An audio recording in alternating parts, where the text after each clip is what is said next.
ደግሞ ሽልማት የሌለው ጾም የለም። እኔ በዚህ እርግጠኛ ነኝ። ሽልማት የሌለው ጾም የለም። የጾሙ መጨረሻ ላይ ሽልማት አላችሁ። ሽልማቱ ግን እናንተ በሚገባችሁ በማይገባችሁ መንገድ ሊሆን ይችላል። ጾም ማለት መከልከል፣ መታቀብ፣ መሰብሰብ፣ መቆጠብ ማለት ነው። ሰው ማሰብ ስላቆመ ክሪቲካል ቲንኪንግ ስልጠና ይባላል። ምኑን ያስበዋል? ሰው 24 ሰዓት እየበላ ሰጥሟል እኮ።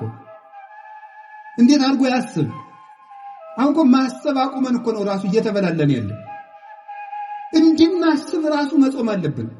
አይምሮአችን እየበላ ማሰብ አይችልም ነው የምላችሁ። እኔ እውነቴን ነው። ሐኪምም ካለ እዚህ መጥቶ መከራከር ይችላል። ሰው ዝም ብሎ እየበላ ቁጭ የሚል ከሆነ ማሰብ አይችልም። ደሙ ያለ መጠን ይመላል።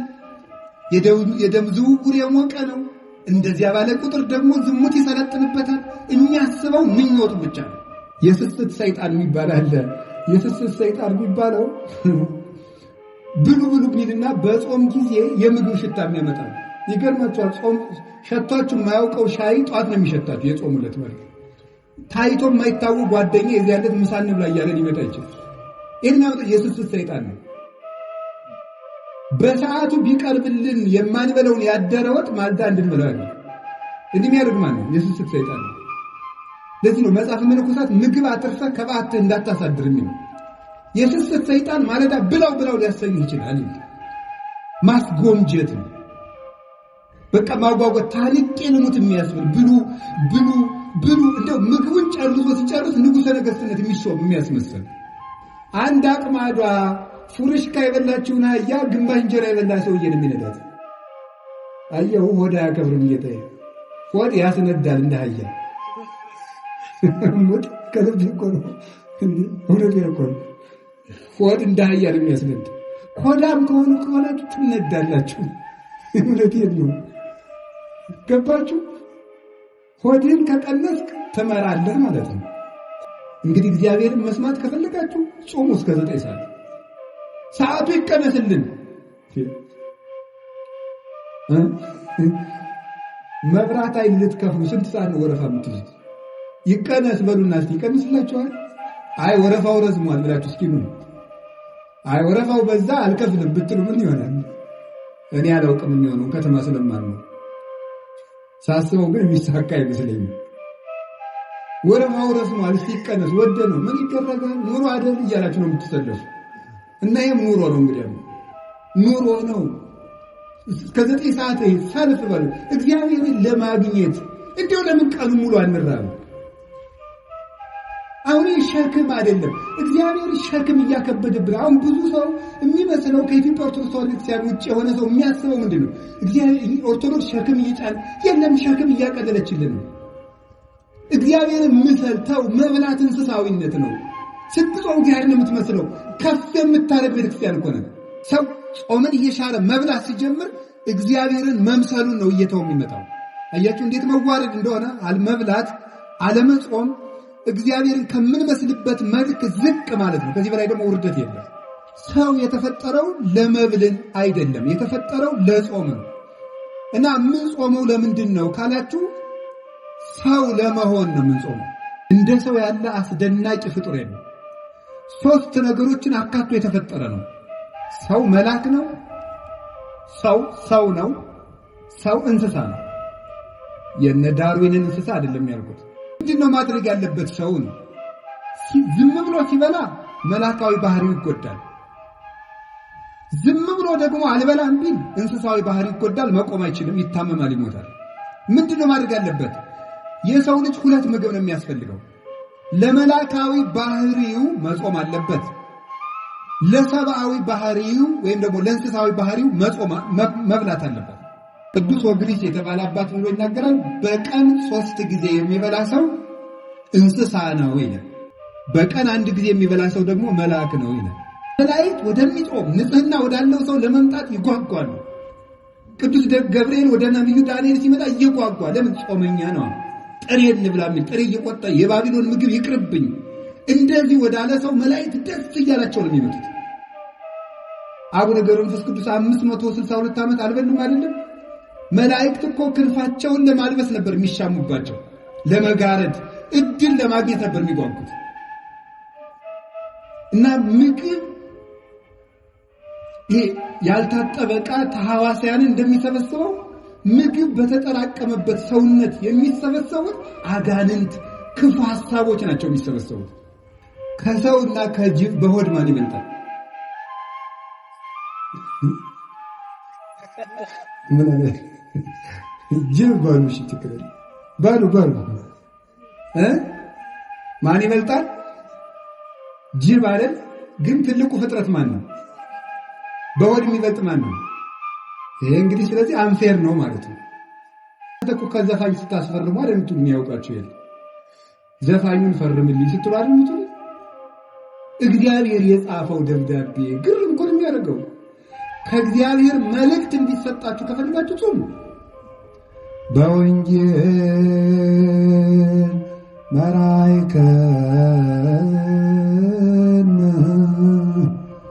ወበነቢያት ናዘዝከን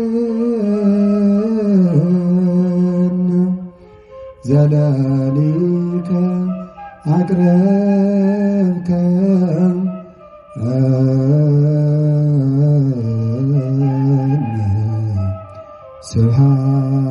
ስብሐት ለከ። እንግዲህ አሁን በዚህ ዘመን የምንኖርበት ዘመን የካፒታሊዝም ዘመን ነው።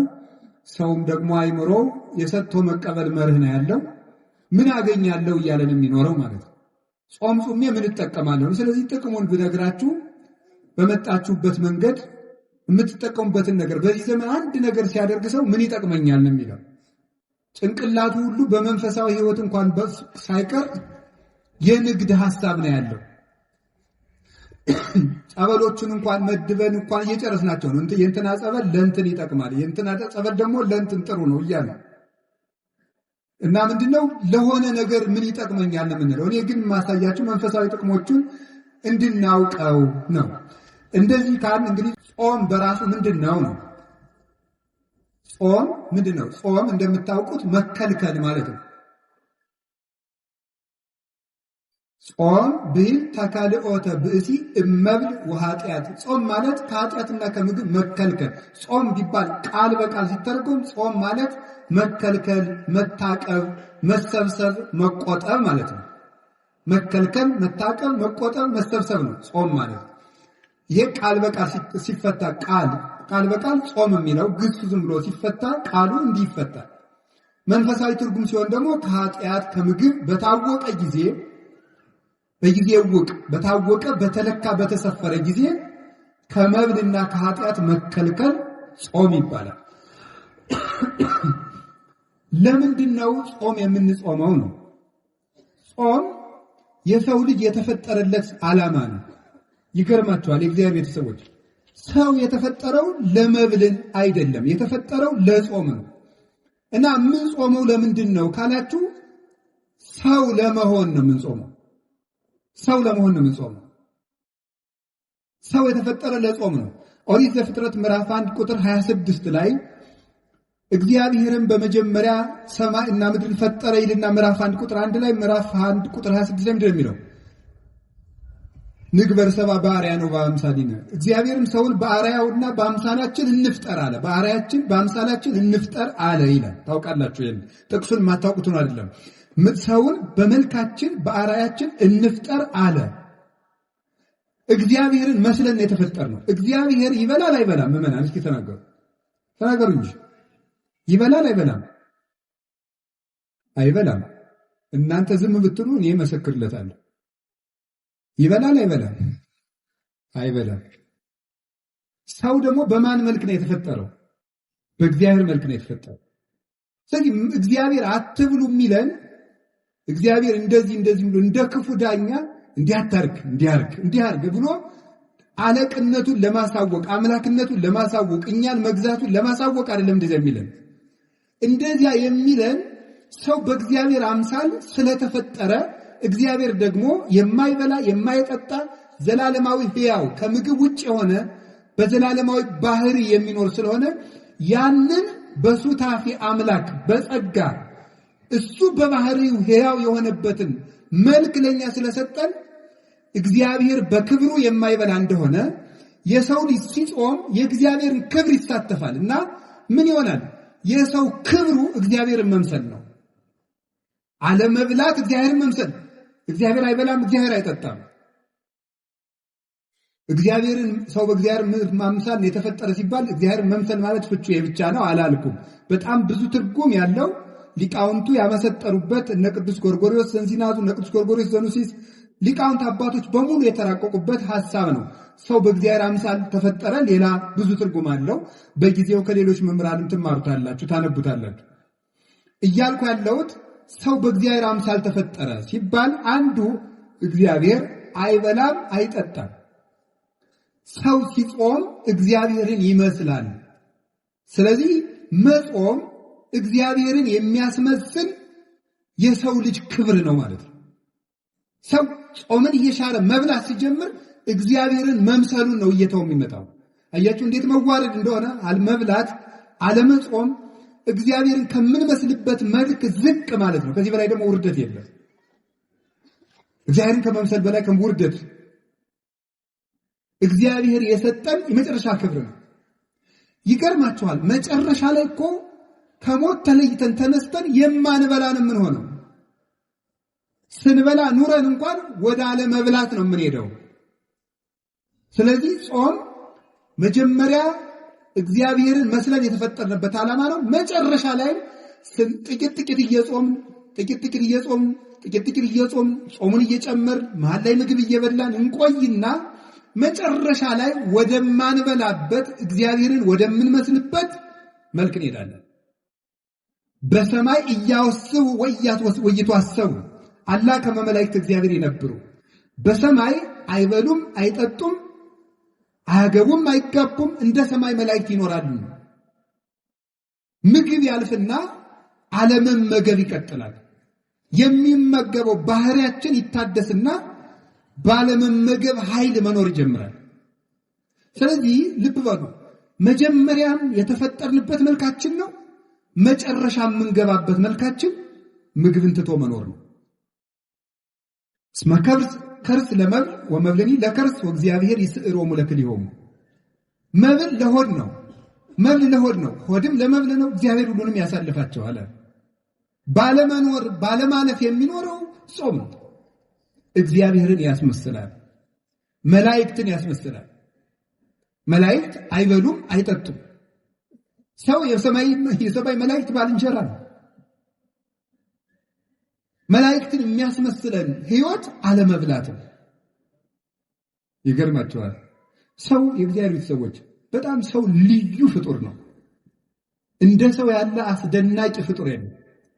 ሶስት ነገሮችን አካቶ የተፈጠረ ነው። ሰው መልአክ ነው፣ ሰው ነው፣ ሰው እንስሳ ነው። የነ ዳርዊንን እንስሳ አይደለም ያልኩት።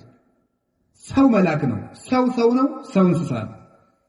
ሰው ያማል ማለት የሰው ልጅ በባህሪው የቆመው የተዋቀረው ከመላካዊ ባህሪ ከሰብአዊ ባህሪ እንደገና ደግሞ ከእንስሳዊ ባህሪ ነው። መላካዊ ባህሪ አለመብላት፣ አለመጠጣት፣ አለማግባት፣ አለመመኘት፣ አለማንቀላፋት እንደዚህ ያለው ነው። እንስሳዊ ባህሪ ደግሞ መብላት፣ መጠጣት፣ ማንቀላፋት፣ መመኘት፣ ፍቶት፣ ስጋዊ ፍላጎት፣ ይሄ ደግሞ እንስሳዊ ጠባይ ነው። ሰውነት ማለት ደግሞ ሁለቱንም መጥኖ መያዝ ማለት ነው። ይኸውልህ ሰው መላካዊ ባህሪ ያለው፣ ሰው እንስሳዊ ባህሪ ያለው። መላካዊ ባህሪ የመላክ ብቻ ነው፣ እንስሳዊ ባህሪ የእንስሳ ብቻ ነው። ሰው መሆን ግን መላካዊ ባህሪንም ሰብአዊ ባህሪንም እንስሳዊ ባህሪንም መያዝ ነው። መላካዊ ባህሪ አለመብላት አለመጠጣት፣ እንስሳዊ ባህሪ መብላት መጠጣት። ሰውነት ደግሞ ማለት መላክም መሆን እንስሳም መሆን ማለት ነው። እንስሳዊ ባህሪ እንዳይጎዳ ትበላለህ፣ ትጠጣለህ፣ ታንቀላፋለህ፣ ትተኛለህ፣ ትነሳለህ፣ ታርፋለህ፣ ትመኛለህ። ሁሉም በመጠን ይደረጋል። መላካዊ ባህሪ ደግሞ መብላት አይፈልግም። ሰው ሁለት የሚጎዱ ባህሪያት ነው ያሉት። ዝም ብሎ የማይበላ ቢሆን እንስሳዊ ባህሪው ይጎዳና መራመድ ያቅተዋል፣ መስራት ያቅተዋል፣ ማሰብ ያቅተዋል፣ መተንፈስ ያቅተዋል፣ ሁሉ ነገር ማከናወን ያቅተዋል። ሰው ደግሞ እንስሳዊ ባህሪውን ብቻ ቢከተል ደግሞ ምን ይሆናል? ማቀድ ያቅተዋል፣ ሰማያዊ ነገር ማሰብ ያቅተዋል፣ መንጻት ያቅተዋል፣ ዝሙት ይሰለጥንበታል፣ ራሱን መግዛት አይችልም። ስለዚህ ምንድነው ማድረግ ያለበት? ሰውን ዝም ብሎ ሲበላ መላካዊ ባህሪው ይጎዳል። ዝም ብሎ ደግሞ አልበላም ቢል እንስሳዊ ባህሪው ይጎዳል፣ መቆም አይችልም፣ ይታመማል፣ ይሞታል። ምንድነው ማድረግ ያለበት? የሰው ልጅ ሁለት ምግብ ነው የሚያስፈልገው። ለመላካዊ ባህሪው መጾም አለበት። ለሰብአዊ ባህሪው ወይም ደግሞ ለእንስሳዊ ባህሪው መብላት አለበት። ለእንስሳዊ ባህሪው መመገብ አለበት፣ ለመላካዊ ባህሪው መጾም አለበት። ሰው በአንድ ነገር ብቻ ከኖረ መኖር አይችልም ነው። ሰው ነን እኛ። ሰው ይሄንን ያካተተ ነው።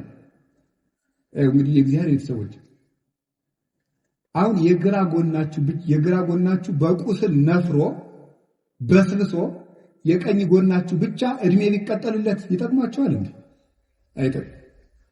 እና ዝም ብሎ ሳይጾሙ መብላት ማለት ሰው አለመሆን ነው። እንዲሁ መጽደቁን ተውት። መጽደቁን መንግስተ ሰማያት መግባቱ ጽድቅና ኩነኔ ገሃነምና መንግስተ ሰማያትን ተውት። አለመጾም ከሰውነት ነው የሚያወጣው። ከሰውነት ያወጣል። አለመጾም እንስሳ ነው የሚያደርገው። ቅዱስ ወግሪስ የተባለ አባት ብሎ ይናገራል። በቀን 3 ጊዜ የሚበላ ሰው እንስሳ ነው ይላል።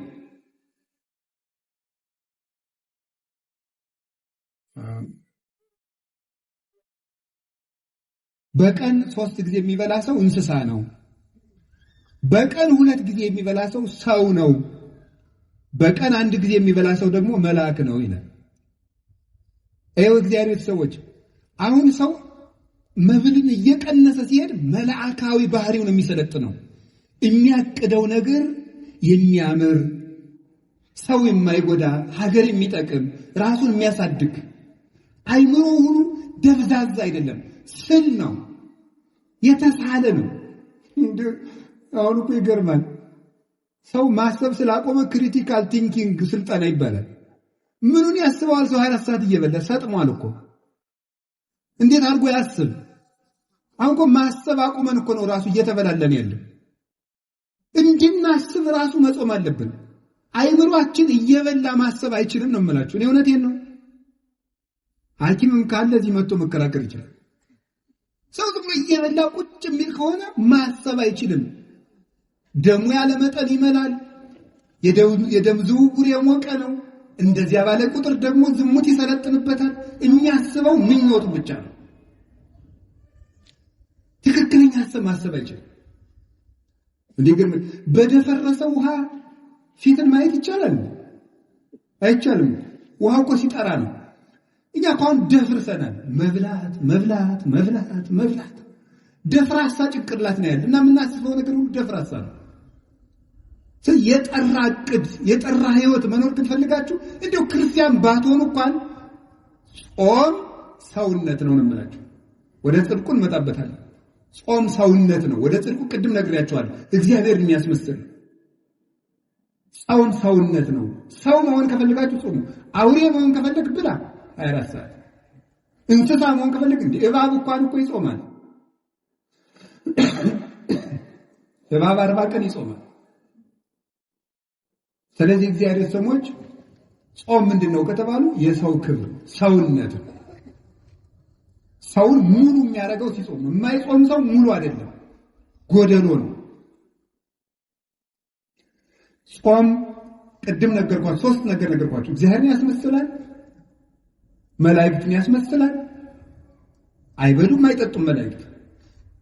ኃይሉ ከመላእክት ይባላል። የመላእክት ኑሮ መላእክት እንደኛ ባልንጀራ የሚሆኑ ምግብ በቀነስን ጊዜ ነው። ታውቃላችሁ ትንቢተ ዳንኤል ምዕራፍ 9 ቁጥር 21 ላይ እኔ ዳንኤል እየጾምኩ እየጸለይኩ ሳለ ቀድሞ የማውቀው ሰው ገብርኤል እየበረረ መጣ። ወገሰሰኒ በጊዜ መስዋዕት ዘሰርክ በሰርክ መስዋዕት ጊዜም ዳሰሰኝ። ወመጻይኩ ከማአለቡከ ጥበበ እስመ ብእስ የፍቶት አንተ ምስጢር ሊነግሩ የምትገባ ሰው ስለሆንክ ምስጢር ልነግር መጥቻለሁ አለኝ። ቅዱስ ገብርኤል ወደ ዳንኤል ሲመጣ እየበረረ መጣ ነው የሚለው መጽሐፍ ቅዱስ። እየበረረ መጣ የሚለው እንደው ዝም ብሎ መጣ ለምን አይለው? መላእክት የሚጾም ሰው ሕይወት ያጓጓቸዋል። ባልንጀራው ነው። ከብት የሚሄደው ወደ ከብት ነው። በግ የሚሄደው ወደ በግ ነው። ፍየል የሚሄደው ወደ ፍየል ነው። አሞራ የሚሄደው ወደ አሞራ ነው። መልአክ የሚሄደው ወደ መልአክ ነው። ወደሚጾመው ሰው መጣ እየበረረ። መላእክት ወደሚጾም ንጽሕና ወዳለው ሰው ለመምጣት ይጓጓሉ። ቅዱስ ገብርኤል ወደ ነብዩ ዳንኤል ሲመጣ እየጓጓ ለምን? ጾመኛ ነው። ጥሬ እንብላ የሚል ጥሬ እየቆጣ የባቢሎን ምግብ ይቅርብኝ እንደዚህ ወዳለ ሰው መላእክት ደስ እያላቸው ነው የሚመጡት። አቡነ ገብረ መንፈስ ቅዱስ 562 ዓመት አልበሉም አይደለም? መላእክት እኮ ክንፋቸውን ለማልበስ ነበር የሚሻሙባቸው፣ ለመጋረድ እድል ለማግኘት ነበር የሚጓጉት። እና ምግብ ይሄ ያልታጠበ ዕቃ ተሐዋስያንን እንደሚሰበስበው ምግብ በተጠራቀመበት ሰውነት የሚሰበሰቡት አጋንንት ክፉ ሐሳቦች ናቸው የሚሰበሰቡት። በሚጾም ሰው ዙሪያ ደግሞ የሚሰበሰቡት መላእክት ናቸው። ጌታችን መድኃኒታችን ኢየሱስ ክርስቶስ የማቴዎስ ወንጌል ምዕራፍ 4 ላይ እንደነገረን ወምዛ ሀደጎ ዲያብሎስ ወመፁ መላእክትን ዘያኩትቦ ዲያብሎስ ፈተነውና አለ ምግብ አቅርቦ ጌታን ፈተነው። አልበላም ብሎ አሳፈረው። ዝርዝሩን መናገር ስላልፈለኩ ነው። ፈትኖ አሳፈረው። እሱን ካባረረው በኋላ ምን ማለት መላእክት መጡ እያመሰገኑት ይላል። እዚህ ውስጥ ሊተላለፍ የተፈለገው ምንድን ይመስላችኋል? አንደኛው ሊቃውንቱ እንደሚተረጉሙት ጌታን ሰይጣን ራሱ አላሸነፈኝም መላእክት ተራርተውት ነው እንዳይል ነው ይላሉ። መንፈሳዊ ደግሞ ከኛ ጋር የሚሄድ ለምንድን መሰላችሁ? ዲያብሎስ ጌታን በትኩስ ዳቦ ከፈተነው በኋላ ጌታ ድል ከነሳው በኋላ መላእክት መጥቷል። ምን ማለት ነው? የስስትን ሰይጣን ብሉ እያለ የሚፈትነውን ጾም ለማስፈረስ የምግብ ሽታ እያመጣ ምግብ የሚጋብዙ ሰዎችን እያመጣ የሚፈትነውን ሰይጣን ወደ አሸነፈ ሰው መላእክት ይመጣሉ ማለት መላእክት ይመጣሉ። ጌታ ያንን ዳቦ ድንጋዩን ዳቦ አድርገህ ብላ ብሎት እሱን ሰው በእንጀራ ብቻ አይኖርም ብሎ ካሳፈረው በኋላ ነው መላእክት የመጡት። ስስትን ካሸነፋችሁ መላእክት ወደ እናንተ ይመጣሉ ለማለት።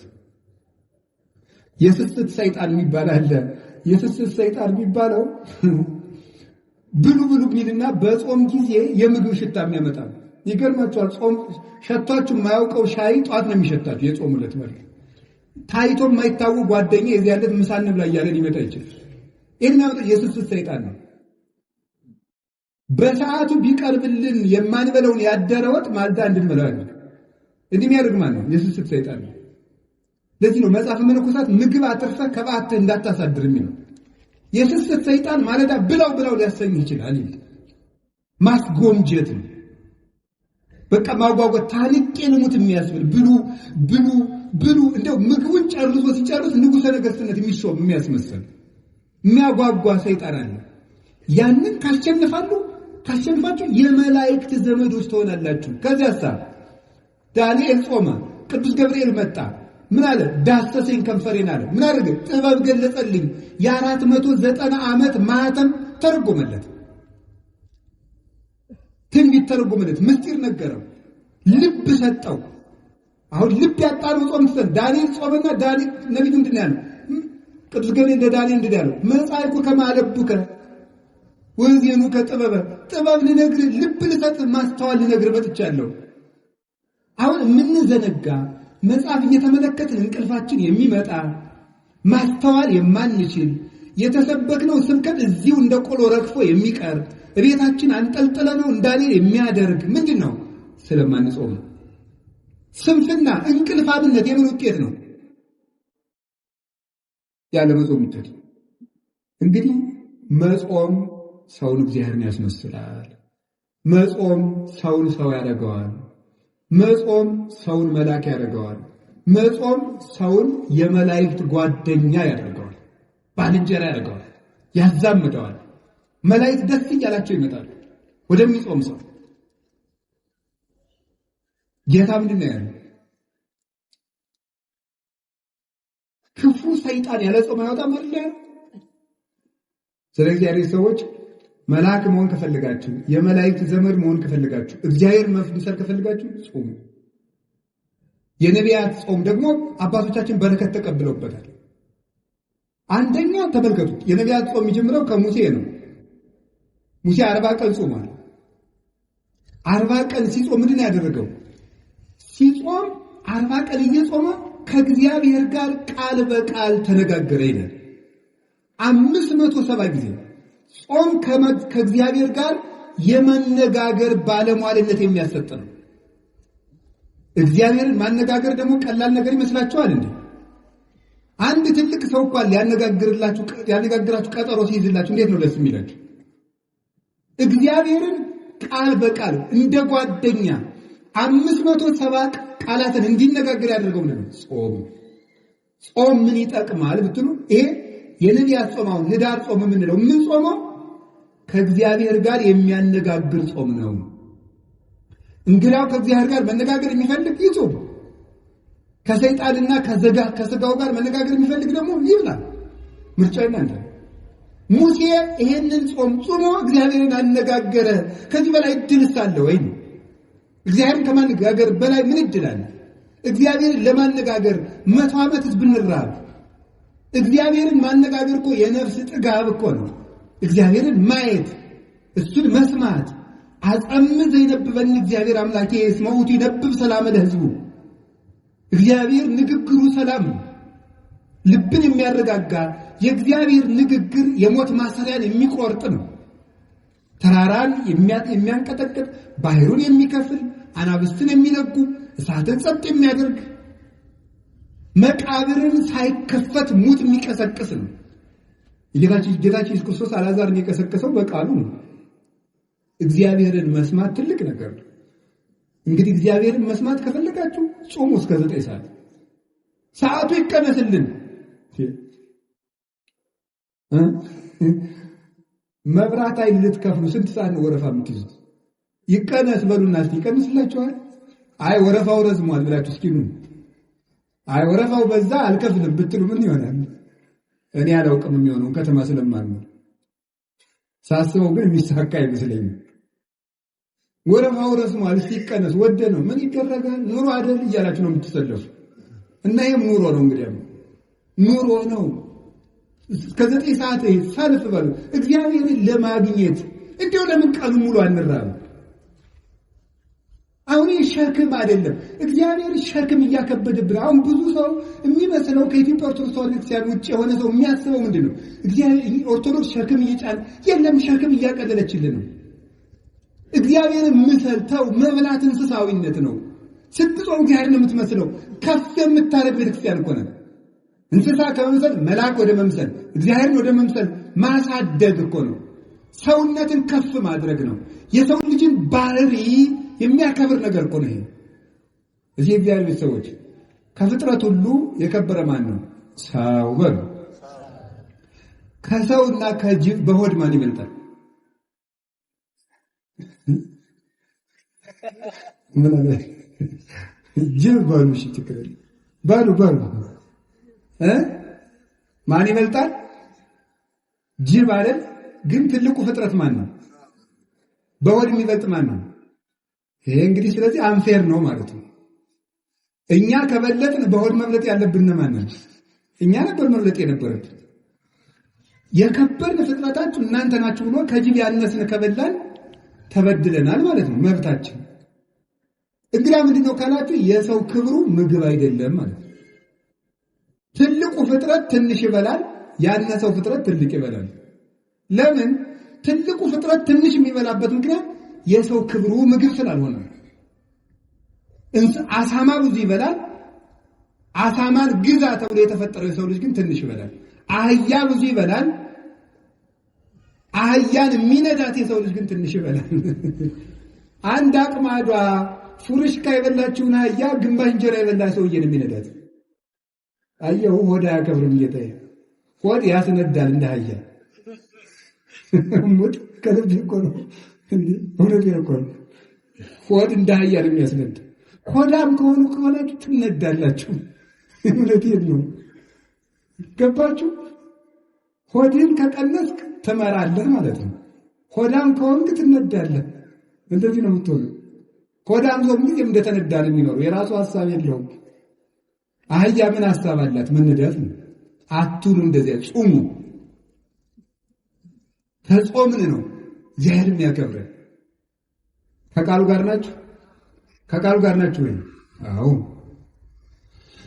እግዚአብሔር ከሁላችን ጋር ይሁን። እግዚአብሔርን የመነጋገሪያ ጾም ሙሴ ምን አደረገ? 40 ቀን ጾመ። ከግንባሩ ላይ ብርሃን ሳለበት እግዚአብሔር። የእግዚአብሔር ብርሃን እንዲሳልብን የሚያደርግ ጾም ነው ይሄ ጾም። የእግዚአብሔርን ብርሃን ያንን ብርሃን ከመልበስ በላይስ ምን አለ? ያ ብርሃን ባለበት ደግሞ መኑ ዘይደምሮ ለብርሃን ውስጥ ጽልመት፣ ጨለማን ከብርሃን ጋር አንድ የሚያደርገው ማን ነው አለ ቅዱስ ጳውሎስ። እንግዲህ ተመልከቱ፣ ስንጾም የእግዚአብሔር ብርሃን በእኛ ላይ ይሳላል። የእግዚአብሔር ብርሃን በእኛ ላይ ሲሳል ደግሞ ጨለማው ዲያብሎስ ከኛ ጋር ህብረት የለውም። ቤታችን መበጥበጥ አይችልም። አይምሮአችን መበጥበጥ አይችልም። ለምን? ብርሃን ለብሰናል። ሙሴ ብርሃን ለብሶ ሲመጣ ታች የነበሩት ጣዖታት ተሰባበሩ። የሚጾም ሰው የሐሰት አማልክትን ይሰብራል፣ አጋንንት። ብርሃን መልበስ ከፈለጋችሁ ጾሙ፣ መጨለም ከፈለጋችሁ ብሉ። የሚጾም ሰው የብርሃን ልጅ ነው። ሙሴ ጾመና ምን አደረገ? እግዚአብሔር በ10 ጣቶቹ የተጻፈ ምን ሰጠው? ታቦት። አስደናቂ ነው እኮ አላችሁ እንዴ! እግዚአብሔር የጻፈውን መጽሐፍ ተቀበለ። ቀለል ያለ መሰረት እናንተ እኮ ከዘፋኝ ስታስፈርሙ አይደል የሚያውቃችሁ የለ። ዘፋኙን ፈርምልኝ ስትሉ አይደል የምትሉ። እግዚአብሔር የጻፈው ደብዳቤ ግርም እኮ ነው የሚያደርገው። ከእግዚአብሔር መልእክት እንዲሰጣችሁ ከፈልጋችሁ ጾሙ። ደግሞ ሽልማት የሌለው ጾም የለም። እኔ በዚህ እርግጠኛ ነኝ። ሽልማት የሌለው ጾም የለም። የጾሙ መጨረሻ ላይ ሽልማት አላችሁ። ሽልማቱ ግን እናንተ በሚገባችሁ በማይገባችሁ መንገድ ሊሆን ይችላል። ያን ማስተዋል ደግሞ አስተዋይ ነፍስ ይፈልጋል። ከእግዚአብሔር ስጦታ እግዚአብሔር ምንድነው የሚለው? ለሙሴ በእጁ ጽፎ ሰጠው አይደል? ዛሬ ስለኛ ወበከመ ይጻፍ መጽሐፍ በቀለም ከማው ይጻፍ ልቡናነ በመንፈስ ቅዱስ። መጽሐፍ በቀለም እንደሚጻፈው ልባችን ምን ይላል? በመንፈስ ቅዱስ እጅነት ይጻፋል ይላል ቅዱስ ዮሐንስ አፈወርቅ። በመንፈስ ቅዱስ እጅነት ይጻፋል። ዛሬ እግዚአብሔር ልባችን እንዲጽፍበት እንዲቀርጽበት እነዚያ ብሩካት እጆቹ ሰማይን አንጠልጥለው ያጸኑ ምድርና ሰማያትን ሁሉ የባረኩ እነዚያ የተባረኩ የእግዚአብሔር እጆች ብሩክ እጅ ያጅ በልባችን እንዲጽፍ ከፈለጋችሁ ስጦታ፣ ጥበብ፣ ዕውቀት በህሊናችን ሰሌዳ እንዲጻፍ ከፈለጋችሁ ጾሙ። መደንቆር ከፈለጋችሁ ብሉ። ከቃሉ ጋር ነው።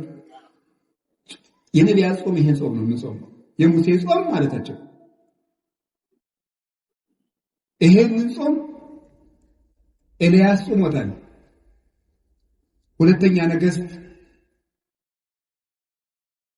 አንደኛ ነገሥት ምዕራፍ 19 ቁጥር 7 ላይ ታገኙታላችሁ። ነብዩ ኤልያስ ከኤልዛቤት ተሰዶ ሲሄድ መልአኩ አመጣና ተበሳጭቶ ወስዱት እንዲሁ ከዚህ ሁሉ መከራ እንግዲህ ግደለኝ አለ ይላል። ግን ኤልያስ ሞት ፈርቶ ሳይሆን ሰማዕትነትን ስጠኝ ማለት ነው ይላል ቴዎዶሲዮስ የሚባል ሊቀ ሃይማኖት አቦ ላይ ሲተረጉም።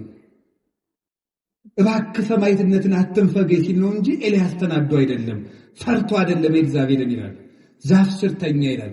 ከተኛበት መልአኩ ቀስቅሶ ብላ አለ፣ አበላው። በላና ተኛ፣ ብላ ነው አበላው። 2 ጊዜ አበላውና ኤልያስ 40 ቀን ተጓዘ። 40 ቀን ተጓዘና 40 ቀን ጾሞ ወደ ብሔረ ሕያዋን በሳት ሰረገላ ዮርዳኖስን ተሻግሮ ተነጠቀ። ጾም ምን ያደርጋል ስትሉኝ ወደ ሰማይ ይነጥቃል። ጾም ምን ያደርጋል ስትሉኝ ሞትን ይቃወማል። ኤልያስ 40 ቀን ጾመና ከሞት ዓይን ተሰወረ። ከዓይነ ሞት ይሰውራችሁ ይላል የገጠር ሰው ሲመርቅ ይሰውረን። እንግዲያማ ሞት እንዳያየን ከፈለጋችሁ ጾም። ከዓይነ ሞት ተሰወረበት፣ ወደ ሰማይ ተነጠቀ። ከፍ ያለ ልልና የሚሰጥ ጾም ነው። አሁን ይህን ጾም ስንጾም እንደ ሙሴ ብርሃን ሳልብኝ፣ ቃል በቃል አነጋግረኝ፣ መልእክትህን በልቤ ጻፍልኝ፣ እንደ ኤልያስ ከሞት ሰውረኝ፣ ወደ ሰማይ ከፍ አድርገኝ ማለታችን ነው ስንጾም። ትልቅ በረከት እኮ ነው እግዚአብሔር እየሰጠን ያለው። ይሄንን ጾም ተምራችሁታል ካሁን በፊት። ማን ጽፎታል? እዝራ ጽፎታል፣ ጽሞታል። ነቢዩ እዝራ እስራኤል በ580 ዓመተ ዓለም ጌታ ከመወለዱ በፊት ባቢሎን ተማርከው ኑሮ 70 ዓመት በምርኮ ከኖሩ በኋላ ሲመለሱ ናቡከደነጾር ያቃጠላቸውን መጻሕፍት ሁሉ በመጽሐፈ እዝራ ሱቱኤል ላይ እንደተጻፈው 40 ቀን ጾሞ ገጽ በገጽ 70 ዓመት ተቃጥለው የቆዩትን መጽሐፍ መንፈስ ቅዱስ በዓይነ መነጽር የመጻሕፍቶቹን ገጽ እየነገረው ሙሉ መጽሐፍትን ብሉይ ኪዳንን አጽፎታል። እንግዲያውማ የጠፋ ምስጢር የሚገልጥ ጾም ነው። ጾም ከመጻሕፍት ጋር ያገናኛል። ህሙግ መብል የሐምግ ልበ፣ የደፈረሰ ምግብ ልብ ያደፈርሳል ይላል በዚያ ትንቢተ ዳንኤል። የሆነ ያልሆነውን እያጠራቀመ 24 ሰዓት ያለ ጾም የሚበላ ሰው መጽሐፍ መመርመር አይችል፣ አይገባው። መጽሐፉን ሁሉ የሚተረጉመው እንደ ሐሳቡ ነው የሚተረጉመው። እንደሚመቸው ነው የሚናገር። ስለዚህ የጠፋ ምስጢር የሚገልጥ ጾም። አባቶቻችን ይሄንን ጾም ጾመው ብዙ በረከት አግኝተውባታል። ሞትን ተቃውመዋል። አስቴር ይሄንን ጾም ጾማለች 3 ቀን። አስቴር 3 ቀን በመጾም ያገኘችው ምንድነው? በ127 ሀገሮች በሙሉ ተበትነው የነበሩ የሞት ደብዳቤ የተጻፈባቸውን ወገኖቿን ከሞት አድናለች። 3 ቀን ጾማ እግዚአብሔር ለምና በ3 ቀን ጾም የአንድ ሀገር ሕዝብ ሊጠፋ ሲል ሰይፍ ያስመለሰ ጾም ነበር 3 ቀን። አሁን ከህዳር 15 እስከ ታኅሳስ 9 44 ቀን ነው የምንጾመው። 3ቱ ቀን ጾመ አስቴር ነው። 40ው የሙሴ ኤልያስ የነቢያት ነው። 3ቷ ቀን ምን ያደረገችበት ነው? በ3 ቀን ጾም የሀገር ሞት አስቀርታለች። እኛም ይሄንን ጾም ስንጾም በሀገር የሚመጣ ሰይፍ ይመለሳል። ደም እናደርቃለን። ስንጾም በሚገባው ታርቀን ይቅርታ ይዘን በተሰበረ ልብ ከጾም ሰይፍ ይመለሳል።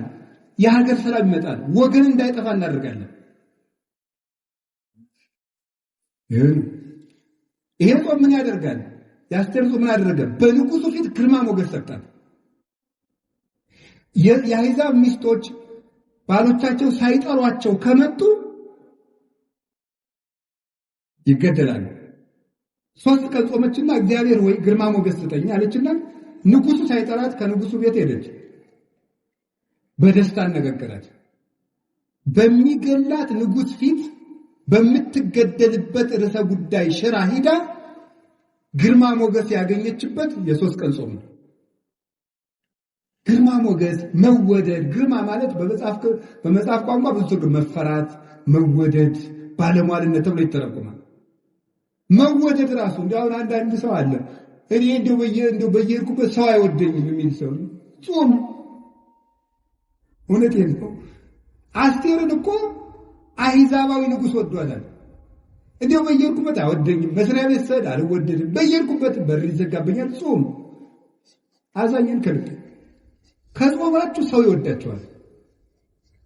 ከጾማችሁ መልአክ አለላችሁ። ያ መልአክ የንጉሱን ልብ ያራራዋል፣ ይነዳዋል። እንደሞላው እንደ ኤርትራ ባህር ይከፍረዋል ልቡን። እናንተ በዚያ መሃል ሰንጥቃችሁ ትሻገራላችሁ። መወደድ ይሰጣል እግዚአብሔር።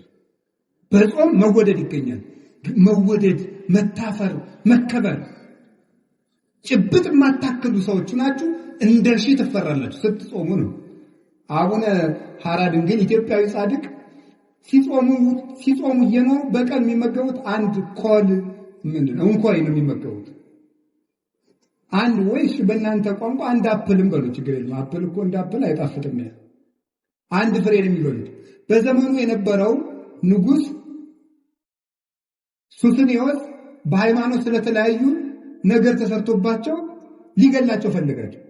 አስጠርቶ ጎንደር ወሰዳቸውና ለምንድነው እማትጾም ማነው ለምንድነው እኔን የምትቃወም ሊል ነው የጠራቸው።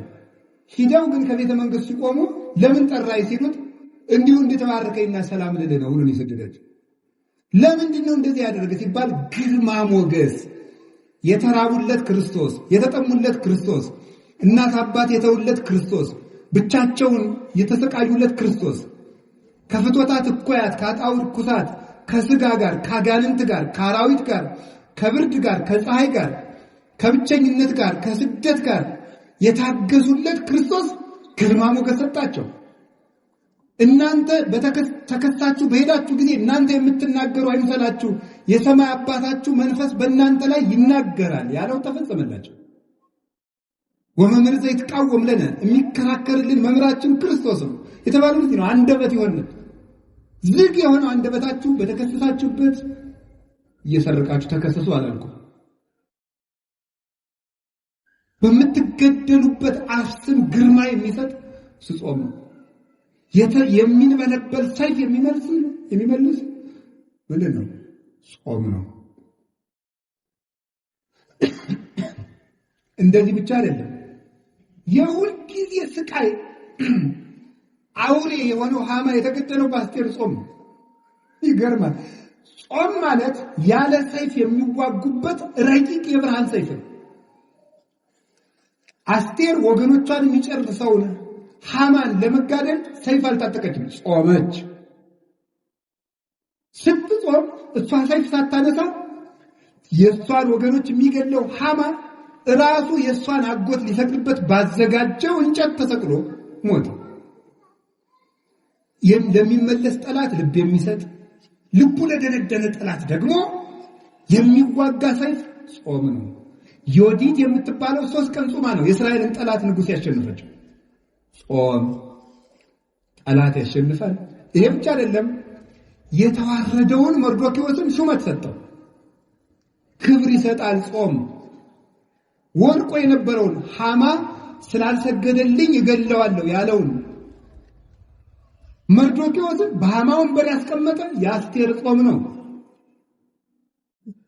ጾም የተዋረዱትን ከፍ ያደርጋል፣ ትዕቢተኞችን ያዋርዳል። ጾም ወደ ክብር መውጫ መሰላል ነው። ይህንን ነው የምነግራችሁ የእግዚአብሔር ቤተሰቦች። ስለዚህ ይሄ ጾም ትልቅ ጾም ነው። ይሄን ጾም ጾመው አባቶቻችን ምንን ያደረጉት? የተስፋ ጾም ነው።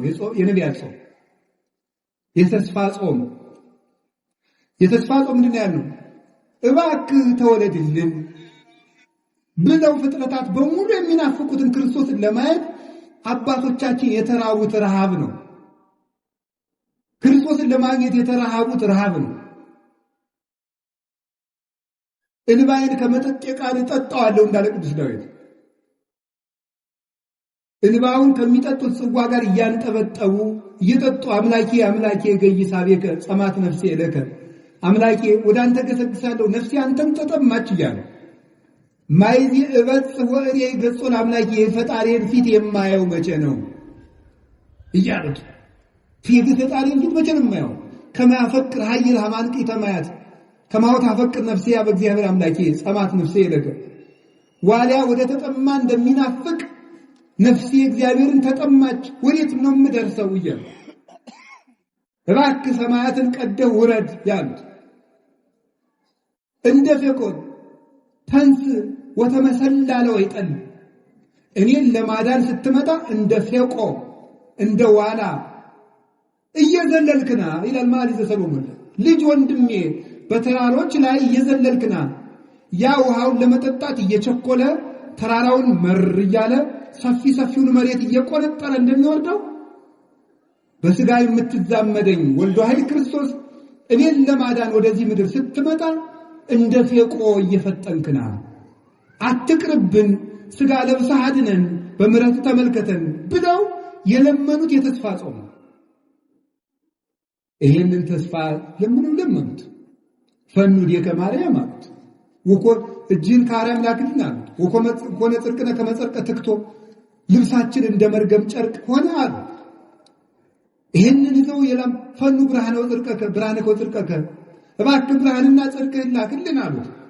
ይሄንን ልመና እሱን ተስፋ አድርገው የለመኑበት ጾም የተስፋ ጾም ነው። የመጨረሻይቱ አንድ ቀን ገሃድ ትባላለች። ገሃድ ማለት መገለጥ ማለት ነው። ገሃድ ማለት መገለጥ። ነቢያት ሙሴ 40 ቀን የጾመለት፣ ኤልያስ 40 ቀን የጾመለት፣ ዕዝራ 40 ቀን የጾመለት፣ አስቴር 3 ቀን የጾመችለት አምላክ ሊገለጥ ነውና ከስጋ ፈቃድ ተለይተን ራሳችንን ገዝተን መገለጡን እንይ ለማለት አንደኛው ጾም ገሃድ ትባላለች። መገለጡን እንይ ጾመን ይገለጥልን መልአክ መስለን ይገለጥልን። ታውቃላችሁ ጌታችን መድኃኒታችን ኢየሱስ ክርስቶስ ለእረኞቹ የተገለጣቸው ከመላእክት ጋር ነው። መላእክት ደግሞ አይበሉም አይጠጡም። ገሃድ እግዚአብሔርን የተገለጠላቸው በቤተልሔም እነሱም በማይበሉበት ሰዓት በሌሊት ነው። ያንን አምላክ ዘነቢያት ሰበክዋ አስተርአየ ገሃደ እንዳለ ቅዱስ ያሬድ ነቢያት የሰበኩት እየጾሙ የሰበኩት አምላክ ገሃድ ተገለጠ። ቅዱስ ያሬድ በዝማሬው ኤጲፋንያ ብሎ የሚጠራቸው አንዱ ልደት ነው። ኤጲፋንያ ማለት አስተርእዮ ነው። 29 ኤጲፋንያ ይባላል፣ 10 ኤጲፋንያ ይባላል፣ 11 ኤጲፋንያ ይባላል፣ 12 ኤጲፋንያ ይባላል፣ 13 ኤጲፋንያ ይባላል። 5 ኤጲፋንያን የሚሰራው ኤጲፋንያ ማለት መገለጥ አስተርእዮ ነው። ለምን ነው ልደትን መገለጥ ያለው? ኤጲፋንያ ነው። የማይታየው አምላክ ስጋ ለብሶ የመላእክት ምኞታቸው ተፈጸመ። ይሄንን በረከት ለመሳተፍ ነው የምንጾመው። ዛፈቶም ለመላእክት ከመሐውጽጎ መላእክትን እንዲያዩት የሚያስመኛቸው ጌታ በጠባብ ደረት ባጭር ቁመት ተወስኖ ለሰው ለመታየት የተገለጠበት አምላክ እግዚአብሔርን በልደት ለማየት ይችን ቀን ጨምረን እንጾማለን። አልፎ የለ እንዳንባል የነቢያት መሰረት የሚናጋ መሰረት አይደለም። ዲበ መሰረተ ነቢያት ወሐዋርያት ተሐነጽክሙ ወእምለማይዘን ትሰለኒሁ እግዚእነ ኢየሱስ ክርስቶስ ኤፌሶን ምዕራፍ 2 ቁጥር 20 ላይ በነቢያትና በሐዋርያት መሰረት ላይ ታንጻችኋል። የማዕዘኑ ራስ ማን ነው ይላል? ክርስቶስ ነው ይላል። የማዕዘኑ ራስ ክርስቶስ ነው። ስለዚህ የነቢያት ጾም በጊዜው መልስ አግኝተውበታል፣ ለኋላው ተስፋ ይዘውበታል፣ ተስፋቸውም ተፈጽሞበታል። ክርስቶስ እንዲገለጥ ያደረገ ቀጠሮ ያጸና የተስፋ ጾም ወደ ብሉይ ኪዳን መመለሳችን ሳይሆን በነቢያት መሰረት ላይ ቆመን በሐዋርያት መሰረት ላይ ቆመን በማዕዘኑ ራስ በኢየሱስ ክርስቶስ የመጽናት ምልክት ነው።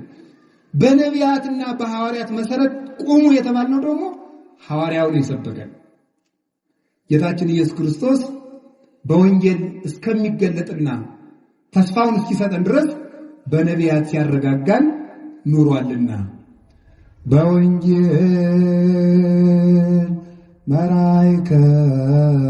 መራይከነ ወበነቢያት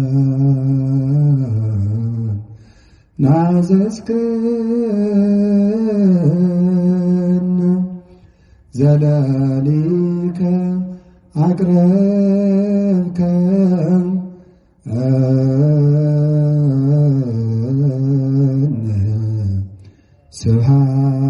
ስብሐት ለከ ወስብሐት ለእግዚአብሔር። ይቆየን።